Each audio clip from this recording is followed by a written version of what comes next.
আসসালামু আলাইকুম বন্ধুরা, আজকে আমি রান্না করব কোরিয়াম দিয়ে লনা মাছের ঝোল। এর জন্য প্রথমে হাঁড়িতে তেল গরম করে লবণ ও হলুদ দিয়ে মেখে রাখা মাছগুলোকে একটু ভেজে নেব।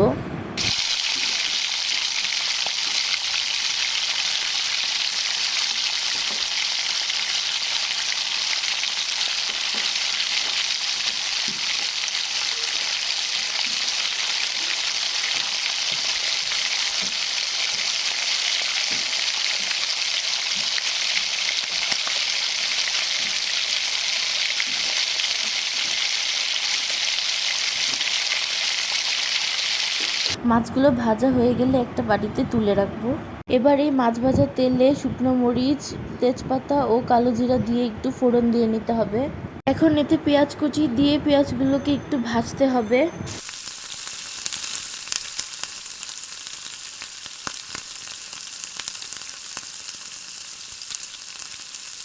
পেঁয়াজগুলো একটু ভেজে এবার এতে আদা রসুন বাটা ও পেঁয়াজ বাটা দিয়ে আবার কিছুক্ষণ ভাজতে হবে।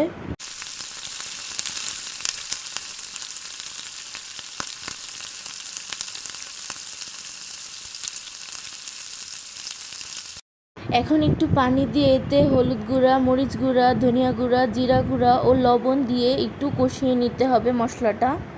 মশলা কষানোর সময় আবার একটু পানি দিয়ে নিব যাতে মশলাটা পুড়ে না যায়।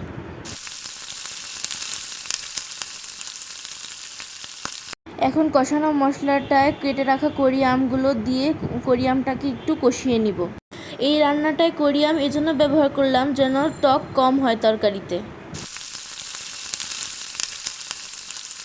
আমগুলো কষানো হয়ে গেলে এবার এতে সিদ্ধ করা আলু ম্যাশ করে একটু পানিতে গুলিয়ে দিয়ে দিব। এতে তরকারির ঝোলটা কিছুটা ঘন হবে। এখন একটু নাড়াচাড়া করে ঢাকনা দিয়ে ঢেকে রাখতে হবে কিছু সময়ের জন্য। এখন ঢাকনা খুলে কিছুক্ষণ নাড়াচাড়া করে পরিমাণ মতো পানি দিয়ে দিতে হবে। পানি দেওয়া হয়ে গেলে আবার কিছুক্ষণ নাড়াচাড়া করে ঢাকনা দিয়ে ঢেকে রাখতে হবে কিছু সময়ের জন্য। এবার ঝোলটা ফুটতে শুরু করলে ঢাকনা খুলে ভেজে রাখা মাছগুলো দিয়ে দিতে হবে।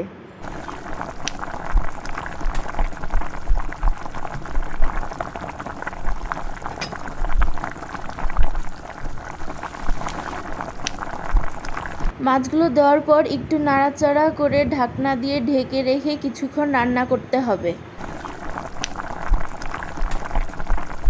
এবার ঢাকনা খুলে সামান্য পরিমাণ চিনি দিয়ে দিব। টক তরকারিতে সামান্য চিনি দিলে তরকারির স্বাদ অনেকটা বেড়ে যায়।